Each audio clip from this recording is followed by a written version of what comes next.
नमस्कार विद्यार्थी मित्रांनो, स्वागत आहे आपल्या यूट्यूब चॅनल ज्याचं नाव आहे मोहित मोटिवेटेड एक्झाम चॅनल। आज आपण बघणार आहोत MHATT म्हणजे महाराष्ट्र राज्य शिक्षक पात्रता परीक्षा 2025 रोजी होणाऱ्या बालमानसशास्त्र आणि अध्यापनशास्त्र पेपर 1 आणि पेपर 2साठी आवश्यक आहे। तर या विभागातील काही महत्त्वाचे घटक किंवा मुद्दे। चला आता मग सुरुवात करूया व्हिडिओला। शिक्षण पद्धतीचे वैशिष्ट्ये। शिक्षण पद्धतीचे वैशिष्ट्य पुढील प्रमाणे आहेत। अखंड चालणारी प्रक्रिया आहे। शिक्षण नैसर्गिक सहज प्रक्रियेने होते।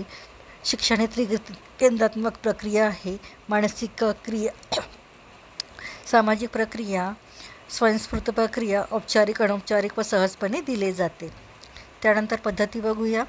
वर्तन अभ्यास पद्धती। बालमानसशास्त्र बालकाच्या वर्तनाच्या शास्त्रीय पद्धतीने अभ्यास करणारे शास्त्र ते मानसशास्त्र। तर अभ्यास पद्धती आहेत। अभ्यास पद्धतीचे 2 भाग पडते, एक शास्त्रीय पद्धत आणि दुसरी अशास्त्रीय पद्धत। शास्त्रीय पद्धतीमध्ये प्रायोगिक पद्धत, जीवनवृत्तांत पद्धती, सर्वेक्षण पद्धती, वैकल्पिक पद्धती हे पद्धती शास्त्रीय पद्धती अभ्यास पद्धती म्हणून ओळखले जातात। त्यानंतर अशास्त्रीय पद्धतीमध्ये पर्यंक पद्धती, दंतकथा पद्धती, आत्मपरीक्षण पद्धती ह्या अशास्त्रीय अभ्यास पद्धती म्हणून ओळखल्या जातात। आत्मनिरीक्षण किंवा पश्चात निरीक्षण देखील म्हणजे काय तर बघूया। अंतर्मुख होऊन स्वतःच्या अनुभवाचे निरीक्षण करण्याच्या पद्धतीस आत्मनिरीक्षण किंवा अंतर्निरीक्षण म्हणतात। स्वतःच्या मनोव्यापाराचे तटस्थपणे केले निरीक्षण म्हणजे आत्मनिरीक्षण होय। आत्मनिरीक्षणाचे फायदे कोणते तर खालील प्रमाणे आहेत। सुलभ, बिनखर्ची, जिवंतपणा, प्रायोजक प्रयोजन एकच व मन हीच प्रयोगशाळा म्हणून गृहीत धरली जाते। आत्मदोष सुधारता येतात। तर या पद्धतीचे काही तोटे आहेत।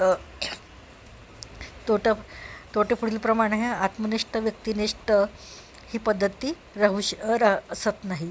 ही पद्धती अशास्त्रीय स्वरूपाची आहे। लहान मुले, वृद्ध माणसे, मतिमंद व्यक्ती यांच्यासाठी उपयुक्त नाही। त्यानंतर बघूया बाह्य निरीक्षण किंवा वस्तुनिष्ठ निरीक्षण निरीक्षण पद्धती।